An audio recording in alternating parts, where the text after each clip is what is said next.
Ayako Morita clutched her trembling children as American boots thundered through her village streets. The war was over, Japan had surrendered, and everyone knew what came next. The conquering army would take everything, maybe even their lives. But when Lieutenant William Harris knelt in the dirt beside her starving daughter and gently placed seeds in her tiny hands, Ayako's world shattered and rebuilt itself in ways she never imagined possible. What happened next would prove that even in the darkest moments of history, humanity could bloom in the most unexpected places. Before we carry on, please hit the subscribe button to make my day, and let me know where you are watching from in the comments. The autumn of 1945 had painted the mountains surrounding Takamura village in shades of rust and gold, but beauty felt meaningless when death seemed inevitable. Ayako Morita pressed her face against the crack in her wooden shutters, watching dust clouds rise from the main road as American military vehicles approached. Her heart hammered against her ribs like a caged bird desperate for escape. Beside her, 8-year-old Hiroshi stood rigid with fear, while 6-year-old Yuki clung to her mother's torn kimono sleeve. "Mama, are they going to hurt us?" Yuki whispered, her voice barely audible above the rumbling engines. Ayako swallowed the truth that burned her throat. The government radio broadcasts had prepared them for this moment. The Americans were coming to occupy their homeland, and occupation meant suffering. She had heard whispered stories from refugees fleeing other villages, tales of executions, mass starvation, and worse. Her husband Kenji's final letter from the Pacific Theater had warned her to expect no mercy from the enemy. "Stay close to me," she murmured, pulling both children against her thin frame. Through the gap in the shutters, she watched as olive-green trucks rolled into the village square, their canvas tops flapping in the mountain breeze. Soldiers jumped down from the vehicles, their foreign faces hidden beneath steel helmets. The sound of their boots on cobblestones echoed like gunshots through the silent streets. Lieutenant William Harris stepped out of the lead jeep and surveyed the scene before him. At 28, he had already seen more devastation than most men witnessed in a lifetime. The beaches of Normandy, the bombed cities of Germany, and now this remote Japanese village that looked like it had been forgotten by time itself. Wooden houses leaned against each other like weary travelers, their paper screens torn and patched with whatever materials the residents could find. Gardens that once flourished lay barren, the soil cracked and lifeless. But what struck him most was the silence. No children played in the streets, no merchants called out their wares, no elderly men gathered to discuss the weather. It was as if the entire population had simply vanished, leaving behind only empty homes and the lingering scent of fear. "Sergeant Patterson," Harris called to the burly man organizing equipment beside the trucks. "Gather the men. We need to establish our temporary headquarters. But first, I want to talk to the locals. They're hiding, and I need them to understand we're not here to cause harm." Patterson scratched his stubbled chin and gestured toward the shuttered windows. "Sir, intelligence reports suggest these villagers have been told we're coming to execute civilians. Might take some convincing to get them to show their faces." Harris nodded grimly. He had read the same reports during the long journey from Tokyo. Japanese propaganda had painted Americans as monsters who delighted in killing innocents. The fear in this place was so thick, he could taste it on the mountain air. "Set up a perimeter, but keep the weapons holstered unless absolutely necessary," he ordered. "And tell the men to move slowly. These people are terrified enough." Inside her house, Ayako heard American voices speaking in their harsh, incomprehensible language. The sounds grew closer, and she knew they would soon be discovered. Her children's empty rice bowls sat on the low table, a painful reminder that they had eaten nothing but watery soup made from grass and tree bark for the past 3 days. The last of their stored food had been requisitioned by the Imperial Army months ago, leaving the village to survive on whatever they could forage from the surrounding hills.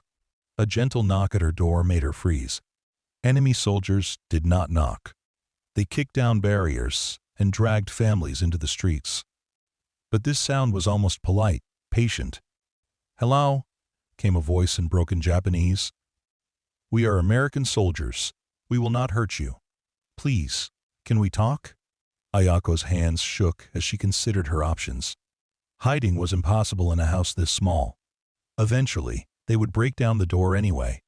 At least if she cooperated, perhaps her children would be spared whatever fate awaited her. With trembling fingers, she slid back the bolt and slowly opened the door. 3 American soldiers stood on her threshold, their weapons slung casually across their backs, rather than pointed at her face. The one in front, a tall man with kind brown eyes, removed his helmet and attempted a respectful bow. "My name is Lieutenant Harris," he said in careful, stilted Japanese. "We are here to help, not to harm." Ayako stared at him in confusion. His uniform was clean but not pristine, suggesting he had been traveling for days. His face bore the weathered look of a man who had seen combat, but his expression held no malice. Behind him, 2 younger soldiers waited patiently, their posture relaxed rather than threatening. "You speak our language," she managed to say, her voice hoarse from disuse. "Very little," Harris admitted with a self-deprecating smile. "I studied at university before the war. I am still learning." He gestured to her children, who peered around her legs with wide, curious eyes. "Are these your children?" Something in his tone, gentle and genuinely interested, made Ayako's defensive posture waver slightly. "Yes, Hiroshi and Yuki." "Beautiful names," Harris said, then crouched down to their eye level. "Hello, Hiroshi." "Hello, Yuki." The children pressed closer to their mother, but Yuki's natural curiosity began to overcome her fear. She'd never seen a foreigner before, and this man's hair was the color of autumn wheat, his eyes like the sky on a clear day. "Sir," Sergeant Patterson whispered in English, "we should probably move on. We have a lot of ground to cover." Harris raised a hand to silence him. Something about this family, this moment, felt important in ways he could not yet articulate. "When did you last eat?" he asked Ayako in Japanese. The question caught her off guard. She had expected demands, not concern about her well-being. We have food," she lied, but her hollow cheeks and the children's prominent ribs told a different story. Harris studied her face, recognizing the signs of prolonged hunger he had seen in too many war-torn places. Without breaking eye contact, he reached into his pack and pulled out 2 military ration cans and a chocolate bar. He set them gently on the threshold between them. "For the children," he said simply. Ayako stared at the offerings, as if they might be poisoned or some cruel trick. American soldiers were supposed to take food away, not provide it. Her children's eyes locked onto the chocolate bar with desperate longing, but she remained frozen with uncertainty. "Please," Harris said, his Japanese pronunciation careful and deliberate. "Your children are hungry." The simple humanity in his voice shattered something inside Ayako's chest. Tears she had held back for months spilled down her cheeks as she reached for the food. Yuki immediately grabbed the chocolate bar, breaking off pieces to share with her brother. The sight of her children eating anything sweet for the first time in almost a year made Ayako weep harder. "Thank you," she whispered in Japanese, then attempted the English words she had learned from her husband's letters. "Thank you." Harris felt something tighten in his throat as he watched the family share the meager offerings. This was not the first starving family he had encountered since arriving in Japan, and it certainly would not be the last. The war had left the civilian population devastated, crops destroyed, supply chains shattered. But something about Ayako's dignity in the face of desperation, the way she still tried to maintain proper etiquette even while accepting charity from her former enemy, moved him deeply. "We will return tomorrow," he told her as he stood to leave. "There may be more food." Over the following days, Harris made it his personal mission to visit every family in Takamura village. What he discovered broke his heart and strengthened his resolve in equal measure. The village had once been home to nearly 200 people, but many young men had died in the war, leaving behind widows and orphans struggling to survive. The elderly and infirm had quietly passed away during the harsh previous winter when heating fuel and medicine ran out. Those who remained were living skeletons, too proud to beg but too weak to work the fields that might have sustained them. The military's official occupation protocols called for establishing order, collecting intelligence, and maintaining American authority. But Harris found himself thinking less about regulations and more about the faces of starving children. During his evening reports to headquarters in Tokyo, he began requesting additional supplies ostensibly for maintaining civilian cooperation, though his real motivation ran much deeper. "Lieutenant," Major Davidson's voice crackled through the radio static.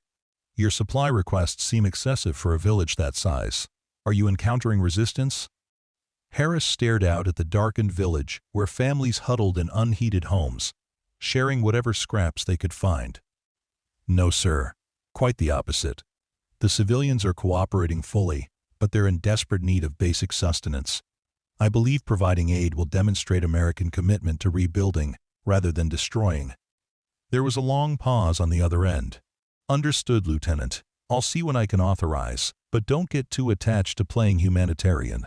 We have strategic objectives to maintain."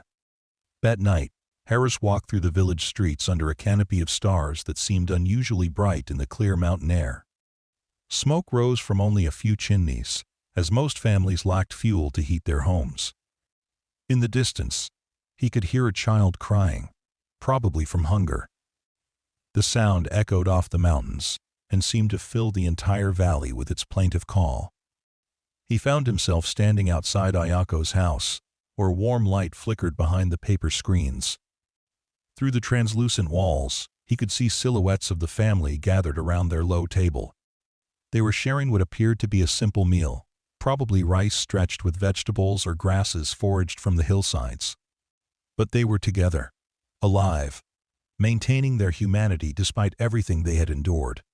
A soft sound made him turn. Ayako had stepped outside, wrapping a threadbare shawl around her shoulders against the evening chill. She bowed formally when she saw him.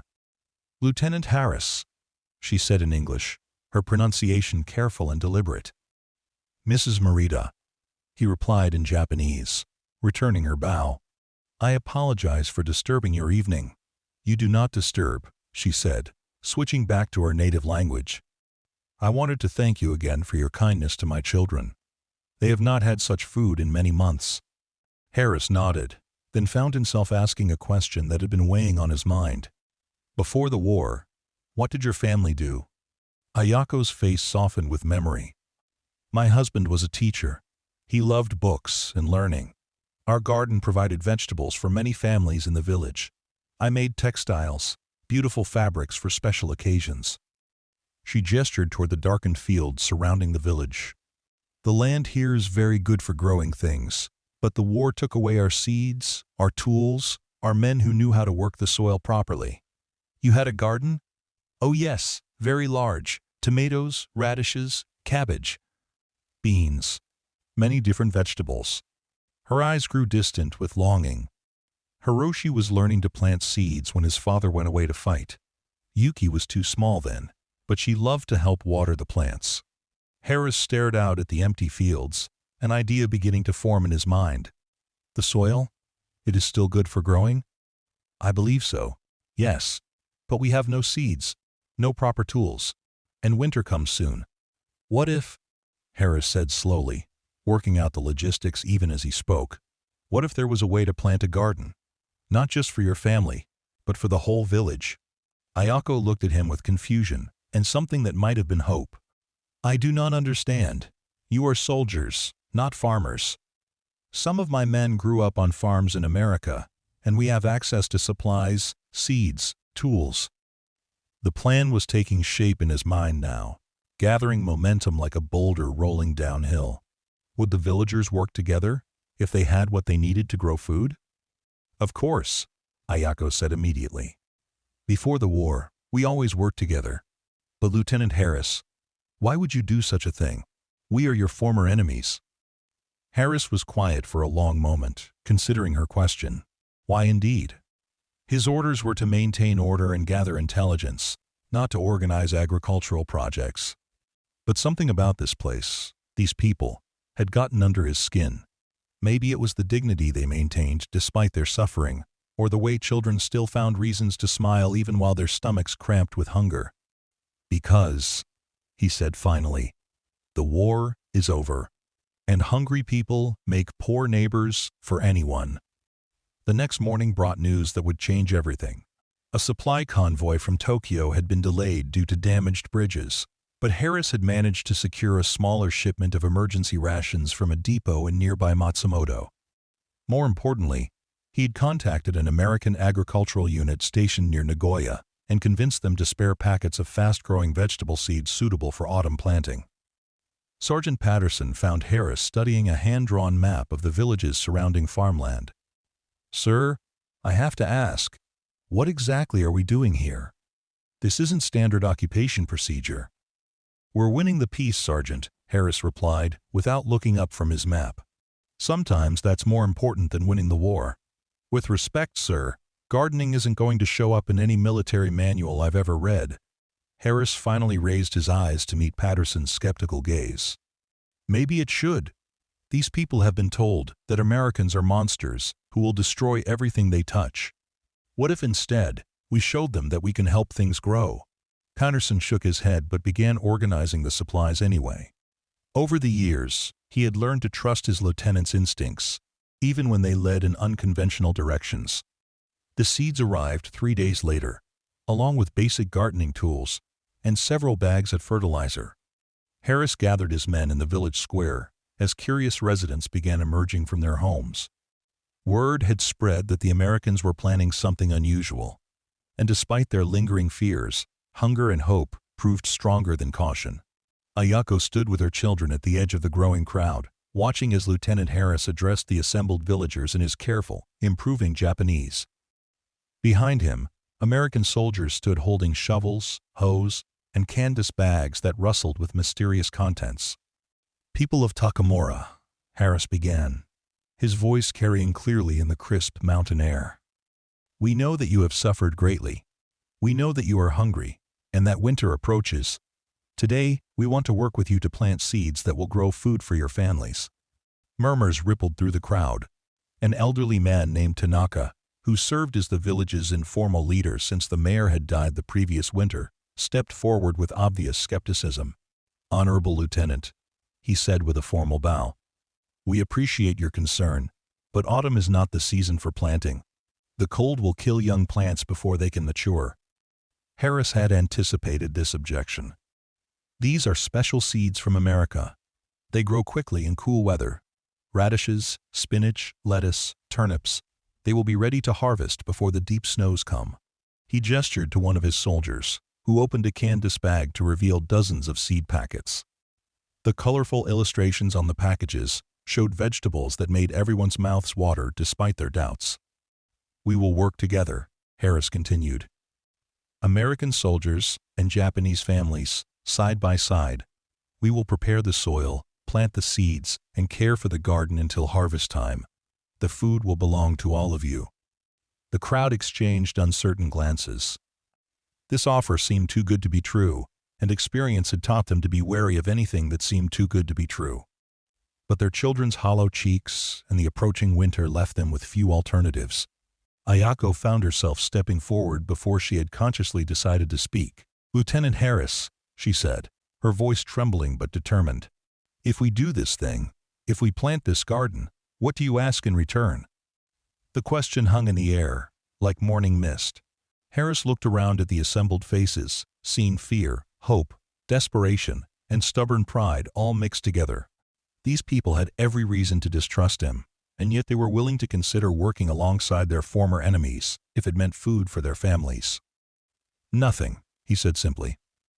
"We ask for nothing in return except your willingness to work with us." "Nothing?"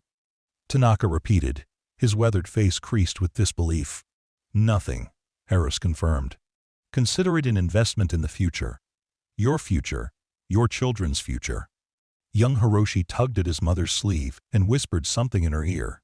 Ayako bent down to listen, then straightened with something resembling a smile crossing her face for the first time in months. "My son wants to know if he can help plant the seeds," she announced to the crowd. Harris knelt down to Hiroshi's eye level and held out a packet of radish seeds. "Would you like to be the first to plant?"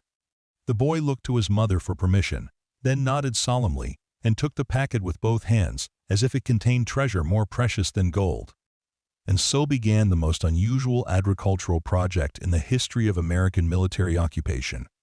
Within an hour, Soldiers and civilians were working side by side in the abandoned fields east of the village. American combat boots and Japanese wooden sandals churned the same soil as they prepared long rows for planting.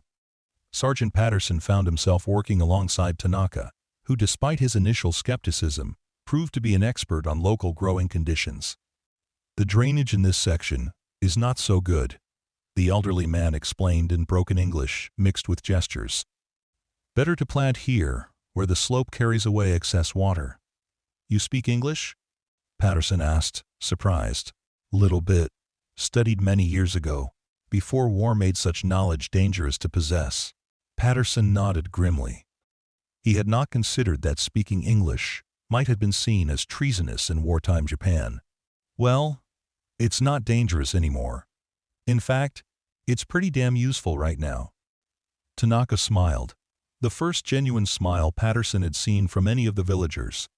"Yes, now it is useful for growing vegetables instead of hiding from authorities." Meanwhile, Ayako found herself working beside Private Rodriguez, a young soldier from California whose family owned a small farm near Fresno. Despite the language barrier, they developed an efficient system for spacing seeds, using hand gestures and pointing. Rodriguez showed her how to create small furrows at exactly the right depth, while Ayako demonstrated the local technique for marking rows to ensure straight lines. "Your farm in America?" she asked in careful English. "It is like this place?" Rodriguez looked around at the terraced mountain slopes and shook his head. "Very different. Flat land, hot sun, different crops. But dirt is dirt, you know? Plants want to grow if you give them what they need." Yuki appointed herself the official waterer, carrying a small bucket back and forth from the village well to sprinkle each newly planted row. Her serious concentration on the task drew smiles from hardened soldiers who had not seen a child at play in many months. She chattered constantly in Japanese to anyone who would listen, explaining her important role in the garden project. "She says the seeds will grow faster if we talk to them," Ayako translated for Lieutenant Harris as they watched her daughter carefully water a section of radish plants. "She might be right," Harris replied. "My grandmother always sang to her garden back in Ohio, said the plants liked the music." As the afternoon wore on, something remarkable began to happen. Laughter started to replace the tense silence that had characterized the village since the American arrival.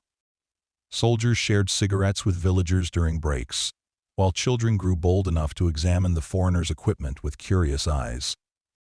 Language barriers dissolved into charades and shared gestures as people worked toward a common goal. By evening, they had planted nearly 2 acres of vegetables. Rows of carefully spaced seeds stretched across the field like promises written in the earth. As the sun set behind the mountains, casting long shadows across their work, a sense of accomplishment settled over the mixed group of Americans and Japanese. Harris stood at the edge of the planted field, watching families head home to their evening meals. Beside him, Ayako gathered the watering bucket and tools her children had been using throughout the day. "Lieutenant Harris," she said quietly, "I must ask you something." Of course. This morning I woke expecting that your soldiers would take what little we had left. Instead, you have given us hope for the future. Why?" Harris was quiet for a moment, watching Hiroshi and Yuki chase each other between the planted rows, their laughter echoing across the valley. "Mrs. Morita, I have seen too much destruction in this war. Too many cities reduced to rubble, too many families torn apart. When I look at this village, I see a chance to build something instead of tearing it down. Does that make sense?" Ayako nodded slowly. "Yes, it makes sense. But it also makes you different from what we were told American soldiers would be like." "What were you told?"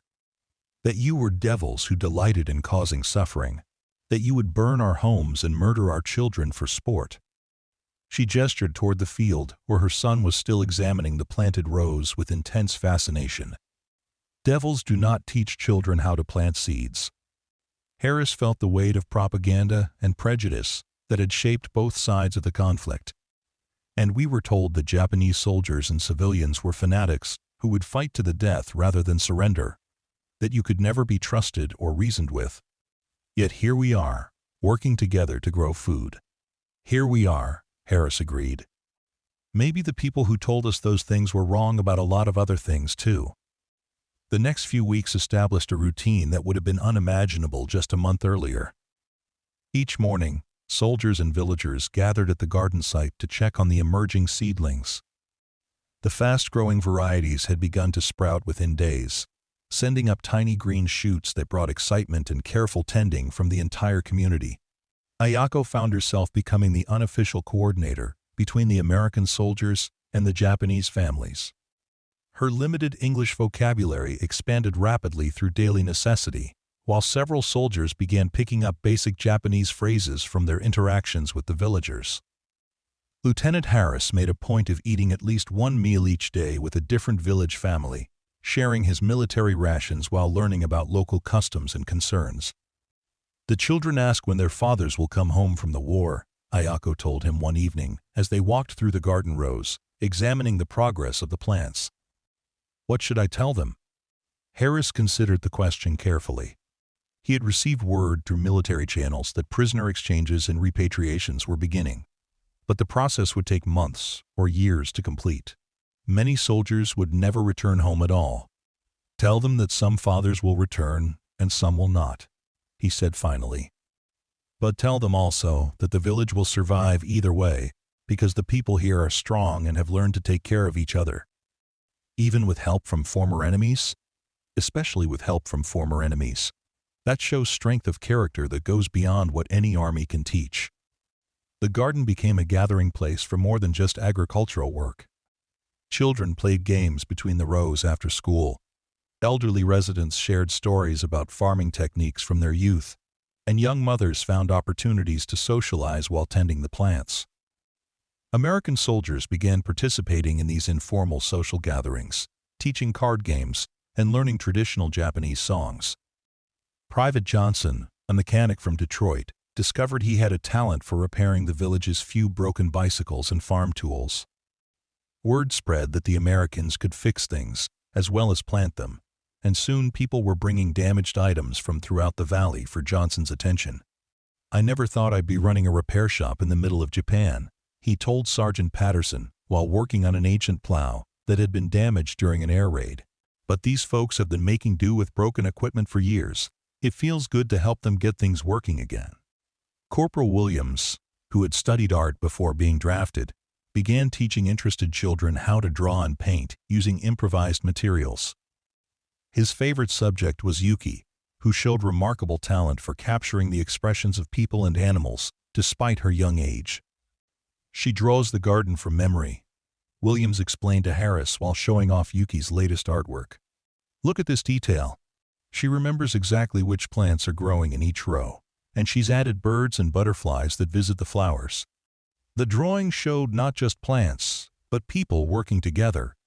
American soldiers and Japanese families were depicted side by side, all focused on the common task of nurturing growing things. It was an image of cooperation that might have seemed impossible just months earlier.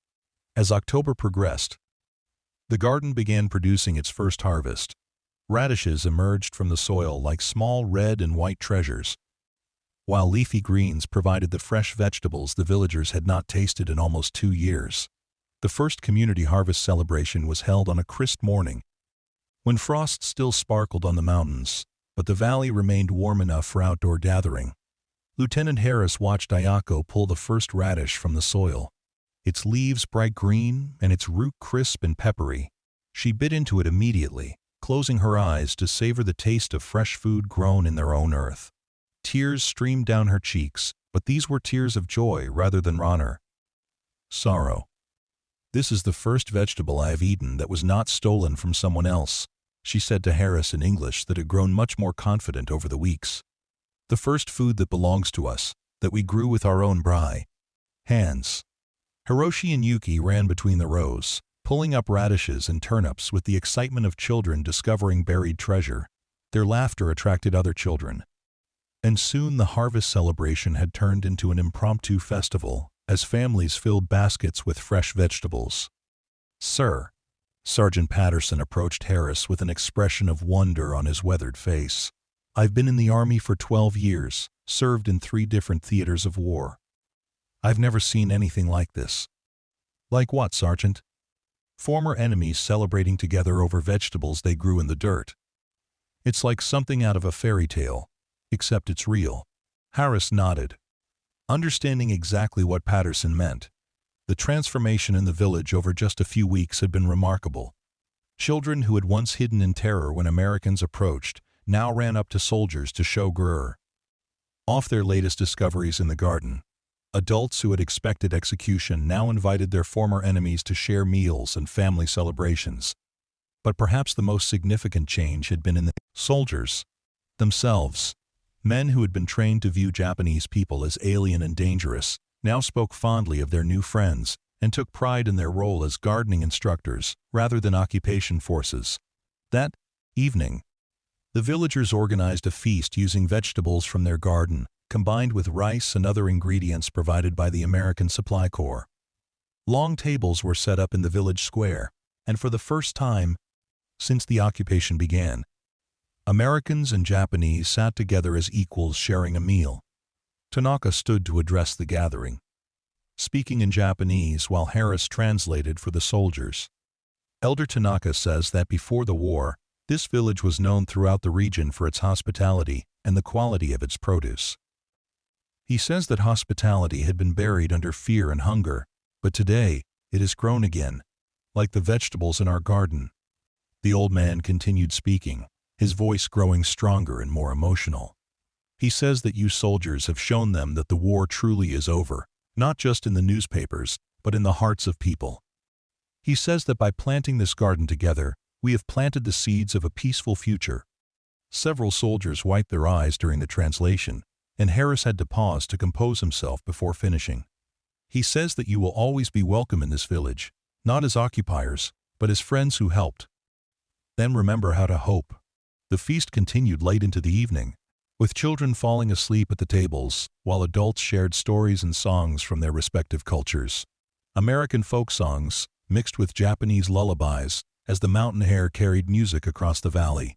As the celebration wound down, Ayako found Lieutenant Harris sitting alone at the edge of the gathering, staring up at the stars that shone brilliantly in the clear mountain sky. "You look thoughtful," she said, settling beside him on the wooden bench. "I was thinking about my orders when I first arrived here," Harris replied. "I was supposed to establish American authority and gather intelligence about potential resistance activities. And instead you established a garden." "Instead I established a garden," he agreed with a smile. "I'm not sure my superior officers would approve if they knew how much time and resources we've invested in agriculture." Ayako was quiet for a moment, then asked, "Do you regret it?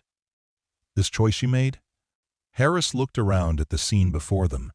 Children sleeping peacefully in their mother's arms, soldiers and civilians chatting together like old friends.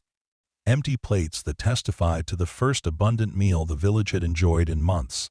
In the distance, he could see the dark outline of the garden, where tiny plants were growing stronger each day, under the care of people who had learned to work together, despite every reason to remain enemies. "No," he said finally, "I don't regret it at all. In fact, I think this might be the most important thing I've ever done." More important than fighting in the war? Fighting in the war was about destroying things. This is about creating something new, something that might outlast all of us. As November arrived, bringing cooler temperatures and the first light snowfall, the garden reached peak productivity. Baskets of vegetables were distributed throughout the village according to family size and need, ensuring that everyone had access to fresh food. Surplus produce was preserved using traditional methods the elderly residents remembered from their youth, providing additional nutrition for the harsh winter months ahead. The success of the project had not gone unnoticed by higher military authorities. Major Davidson arrived for an inspection visit on a cold morning when frost covered the harvested garden beds like a crystal blanket. "Lieutenant Harris," he said after touring the village and meeting several families, "I have to admit I was skeptical when I first received your reports about agricultural activities. This kind of civilian aid program isn't exactly standard operating procedure." "No, sir, it's not," Harris agreed, "but I believe it's been effective in achieving our broader objectives of maintaining order and building positive relationships with the local population. Davidson nodded slowly, watching Hiroshi and Yuki help American soldiers prepare new garden beds for spring planting. I've visited dozens of occupation sites across Japan, Lieutenant. This is the first one where children run toward our soldiers instead of away from them. That alone is worth more than any intelligence report. The villagers have been extraordinarily cooperative, sir. They've provided detailed information about regional conditions, infrastructure needs, and potential security concerns. All voluntarily, because they trust us. Trust, Davidson repeated thoughtfully. That's not a word I expected to hear much during this occupation. How did you accomplish that? Harris gestured toward the garden, where dormant plants rested under protective mulch, until spring would bring new growth. We showed them that we were interested in building rather than destroying. Once they understood that our intentions were genuinely peaceful, everything else followed naturally. Major Davidson spent 2 more days in the village, participating in daily activities and interviewing both soldiers and civilians about their experiences. What he discovered challenged many assumptions about PRAC, effective occupation strategies. Lieutenant, he said during their final meeting, I want you to document everything you've done here.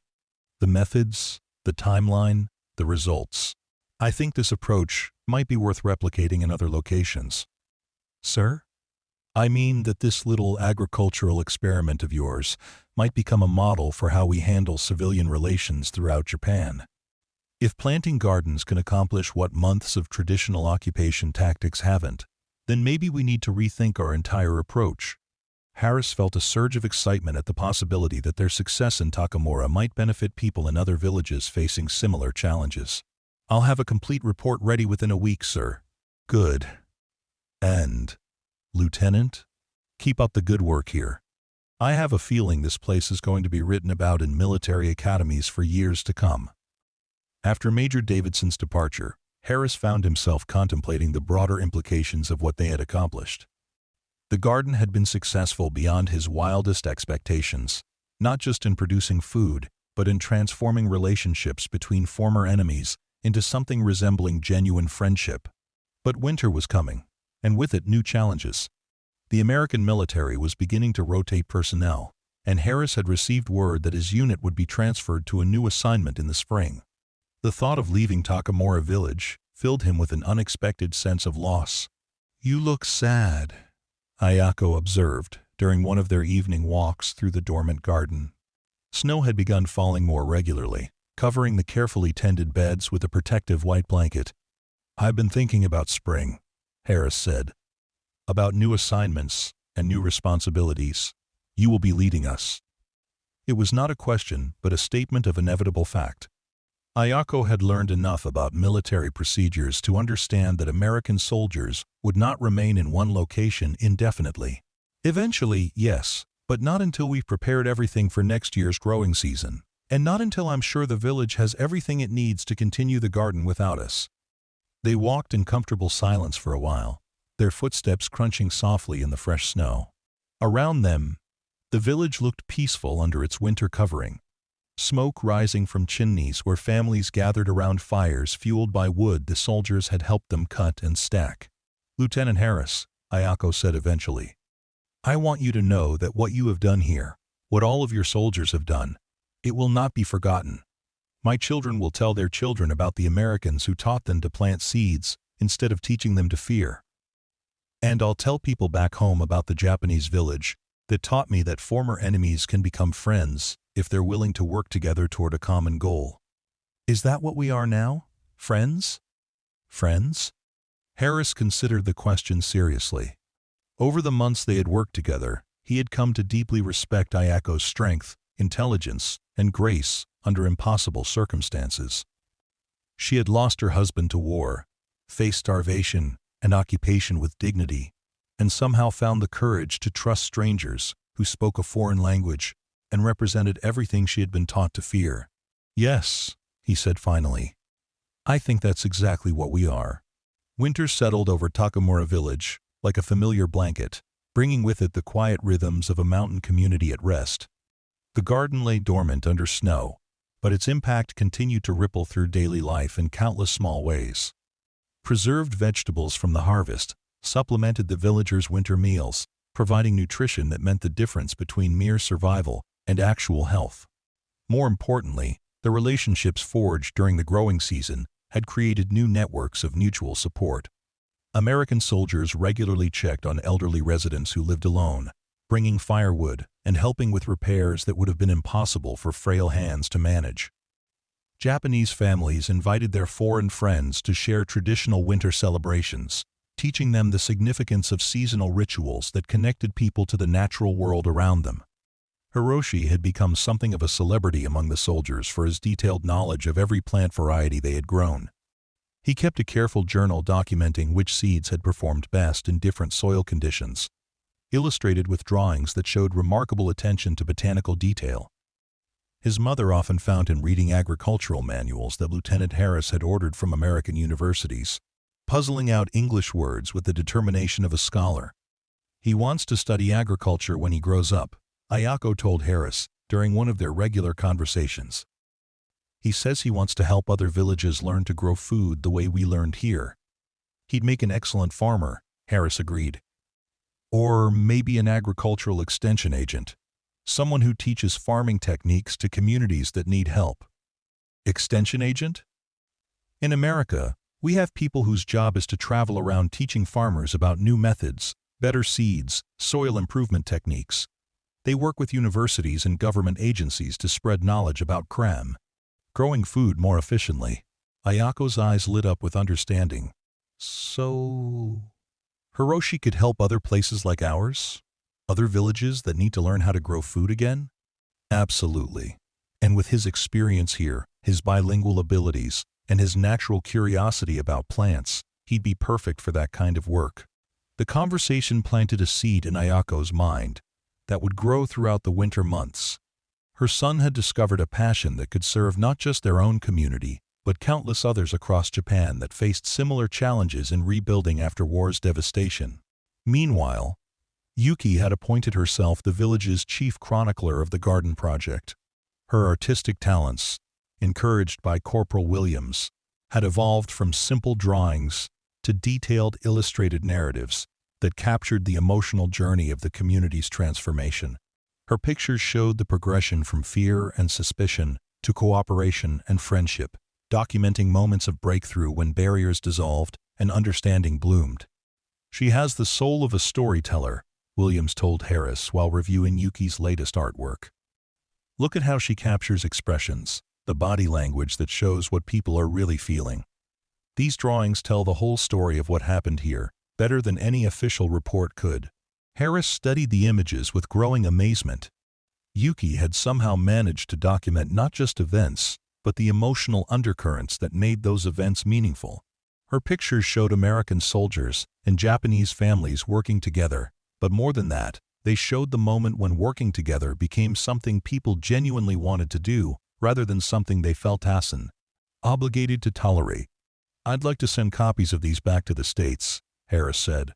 "With her mother's permission, of course. I think people need to see what's possible when we choose cooperation over conquest." December brought news that would test the strength of everything they had built together. Harris received orders that his unit would be transferred to Osaka in February to assist with the massive reconstruction efforts beginning in Japan's major cities. The assignment was considered a promotion, recognition of his success in managing civilian relations, but it meant leaving Takamura just as spring planting season approached. The announcement hit the village like a physical blow. Children who had grown accustomed to American friends helping with daily activities suddenly faced the prospect of abandonment. Adults who had learned to rely on military resources for everything from medical supplies to mechanical repairs worried about how they would manage alone. But perhaps most concerning was the question of whether the garden project could continue without the soldiers who had initiated and supported it. "We will manage," Tanaka announced during a village meeting called to discuss the situation. "We managed before they came, and we will manage after they leave. But we must prepare carefully." Harris attended the meeting as an observer rather than a leader, recognizing that this was a decision the villagers needed to make for themselves. As he listened to the discussion conducted entirely in Japanese, with occasional translations provided by Ayako for his benefit, He was struck by how much the community's confidence had grown over the past months. Elder Nakamura says that we have learned not just how to grow vegetables, but how to work together as a community, Ayako translated. He says this is more valuable than any specific technique or tool. Mrs. Sato wants to know if we can get seeds and fertilizer from Japanese suppliers instead of depending on American military sources. She continued. She has contacts in Matsumoto who might be able to help. Young Mr. Yoshida suggests that we should start planning now for expanding the garden in spring to make sure we can feed more families even without military rations to supplement our diet. The discussion continued for over 2 hours, covering everything from crop rotation strategies to the mechanics of organizing work teams without American coordination. Harris found himself both proud and slightly melancholy as he realized how thoroughly the villagers had internalized the lessons of cooperative agriculture.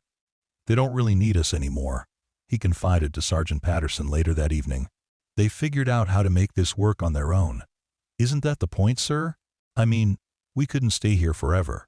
If we did our job right, they should be able to keep going without us.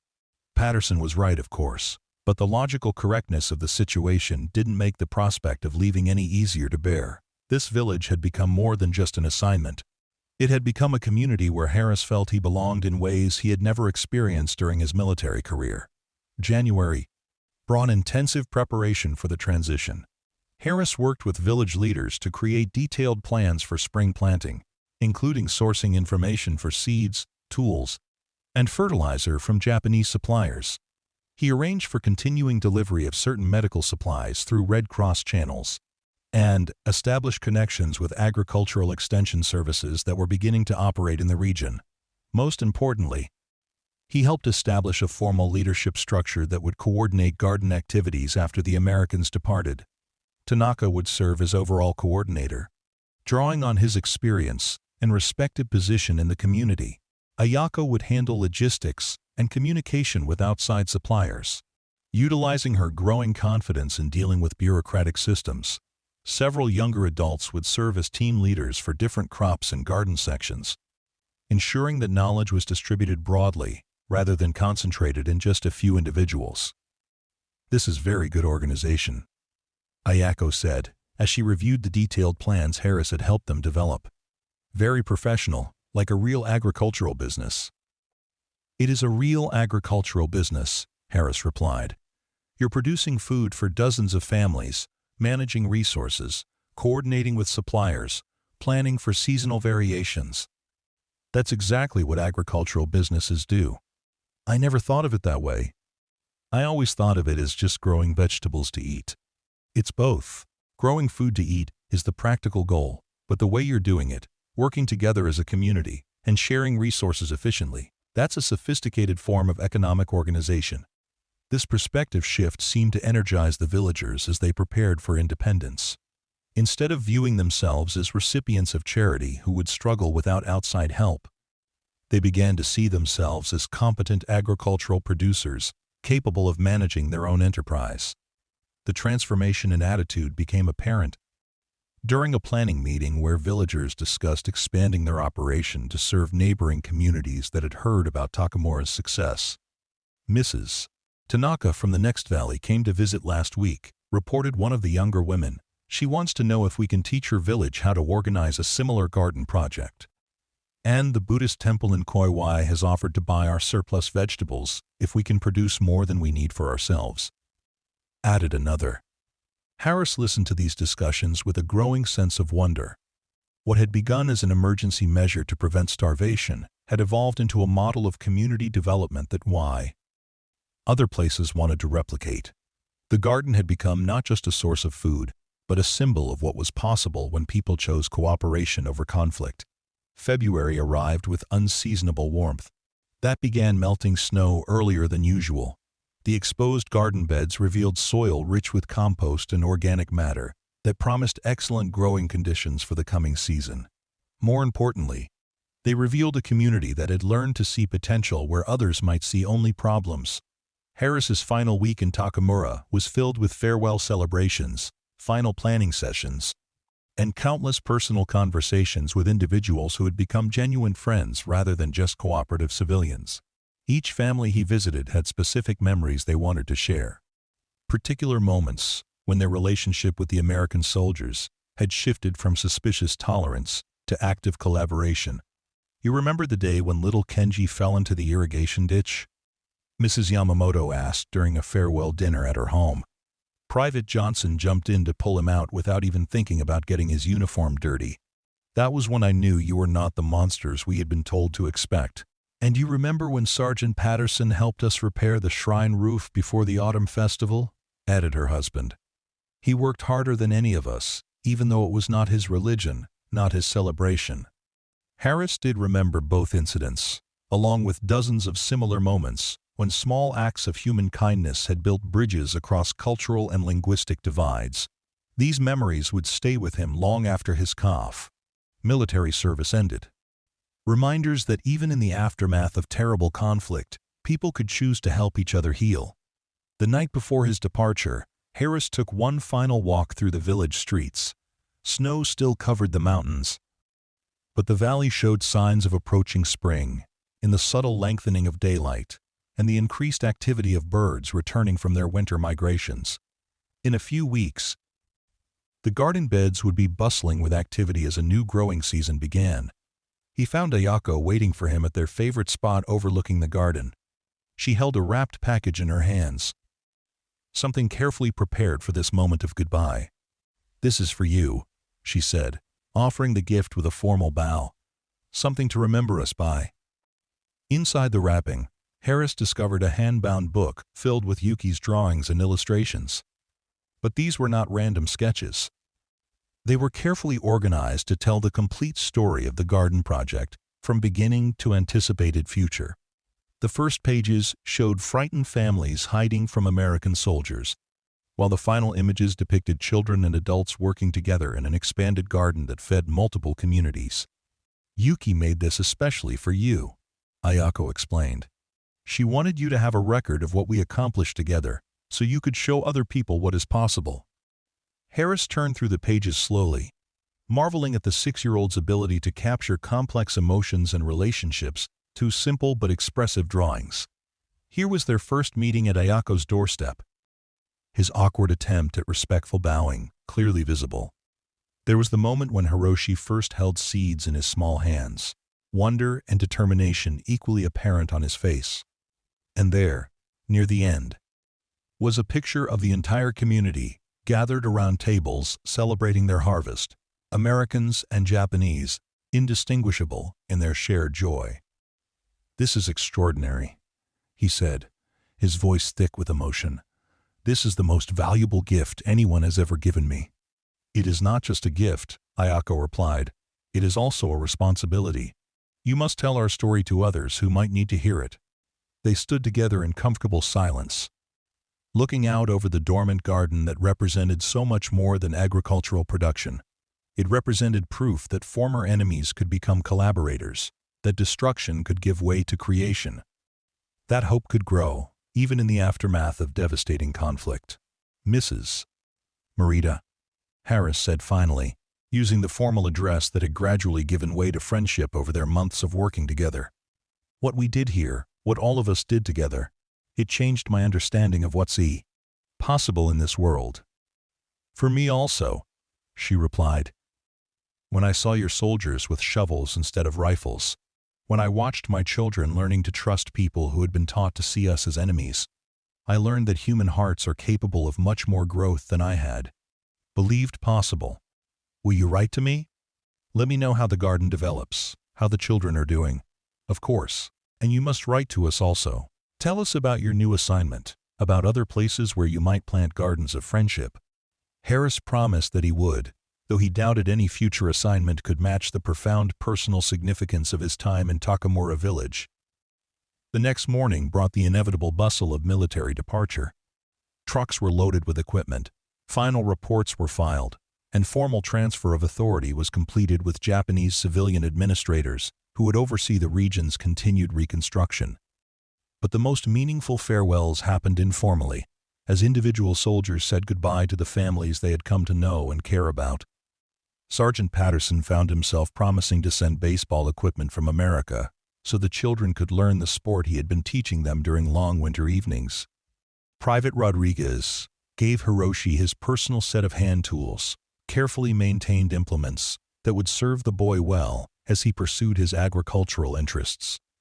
Corporal Williams presented Yuki with a complete set of art supplies, paints and brushes and paper that would allow her to continue documenting the garden's evolution through the coming growing seasons. "You keep drawing," he told her, through Ayako's translation. "Keep telling the story of how people can work together to make beautiful things grow." As the military convoy prepared to depart, the entire village gathered in the square to bid farewell to the soldiers who had become friends.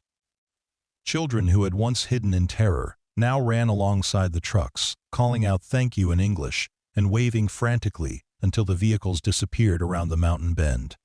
Harris watched Takamura village recede in the distance with a mixture of sadness and profound satisfaction. He was leaving behind more than just another completed assignment. He was leaving behind proof that even the most devastating conflicts could be followed by healing and growth if people chose to work together rather than remain divided by past grievances. The success of the Takamura Garden project did not end with the Americans' departure.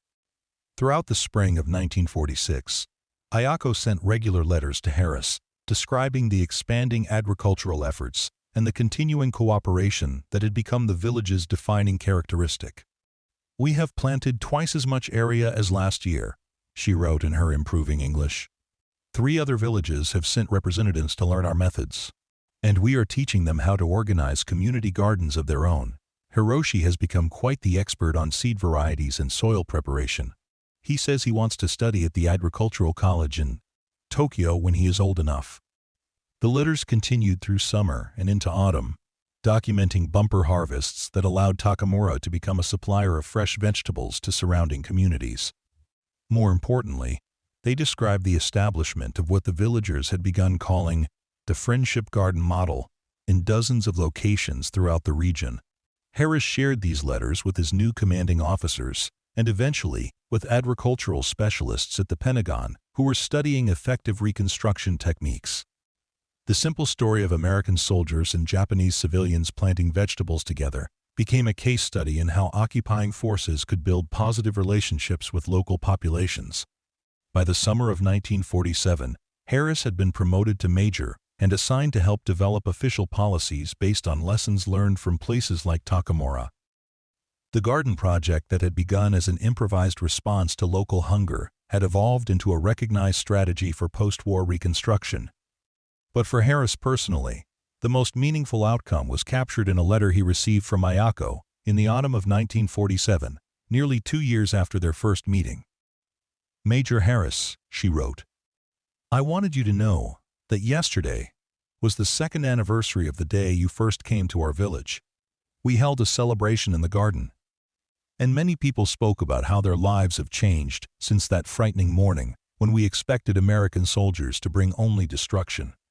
Instead, you brought seeds and taught us that former enemies could become friends if they were willing to work together toward a common goal. The children who helped plant our first radishes are now teaching younger children the same lessons about cooperation and hope. What you planted here continues to grow in ways that extend far beyond vegetables. Thank you for showing us that peace is not just the absence of war, but the presence of people working together to make life better for everyone." Harris kept that letter for the rest of his life, a reminder that sometimes the most important battles are won not with weapons, but with shovels, seeds, and the courage to believe that people can choose cooperation over conflict, even when they have every historical reason to remain enemies. The garden in Takamura village continued to flourish for decades after the war's end, eventually becoming a local landmark and tourist destination where visitors could learn about the remarkable transformation that had taken place there. A small monument erected in 1955 commemorated not just the agricultural success, but the human relationships that had made that success possible. The inscription, written in both Japanese and English, read simply, "Here, former enemies learned to cultivate friendship along with vegetables, proving that hope can grow anywhere people are willing to plant it together." Yuki's drawings, carefully preserved by her mother, eventually became part of a traveling exhibition that toured both Japan and America, showing audiences how a 6-year-old girl had documented one of history's most unlikely collaborations. The images served as visual testimony that even after the most devastating conflicts, healing and growth remained possible if people chose courage over fear, cooperation over continued antagonism. Hiroshi fulfilled his childhood dream of becoming an agricultural extension agent, spending his career teaching sustainable farming techniques to rural communities throughout Asia.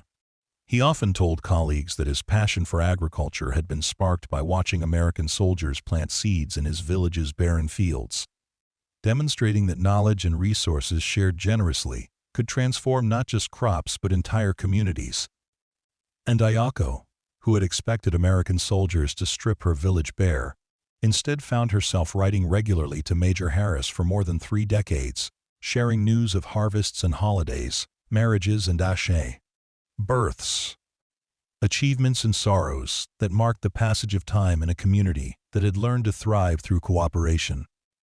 Their correspondence became a testament to the enduring power of simple human kindness to overcome even the deepest historical divisions.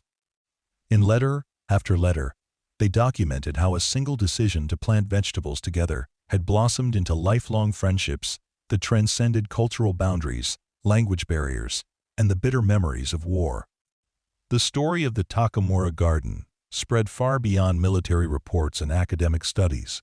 It became part of the local oral tradition, passed down through families as proof that even in humanity's darkest moments, people could choose to help each other heal, rather than perpetuate cycles of suffering and revenge.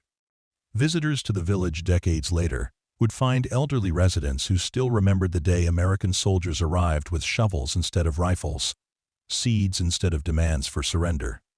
These survivors would point to the expanded gardens that still fed multiple communities, the networks of cooperation that had grown from those first tentative partnerships, and the continuing friendships between families whose lives had been transformed by choosing trust over fear. The legacy of that autumn garden lived on in countless small ways. In children who learned that former enemies could become friends, in families who discovered they could survive hardship by helping each other, in communities that found strength through cooperation rather than isolation, and in the simple but profound understanding that hope could indeed grow anywhere people were willing to plant it together. Major Harris retired from military service in 1953 and returned to his family farm in Ohio, where he spent the rest of his life growing crops and teaching agricultural techniques to returning veterans who needed both practical skills and renewed purpose after their wartime experiences. He never forgot the lessons he had learned in a small Japanese village where hungry people and enemy soldiers had discovered they could work together to make life better for everyone. Until his death in 1987, Harris kept Yuki's illustrated book on his desk as a reminder that the most important victories are not won through conquest, but through the patient cultivation of trust, understanding, and the shared human desire to nurture life rather than destroy it. The drawings remained as vivid and meaningful to him at age 70 as they had been when he first received them from a 6-year-old girl who had learned to see American soldiers not as monsters, but as friends willing to help her family's garden grow.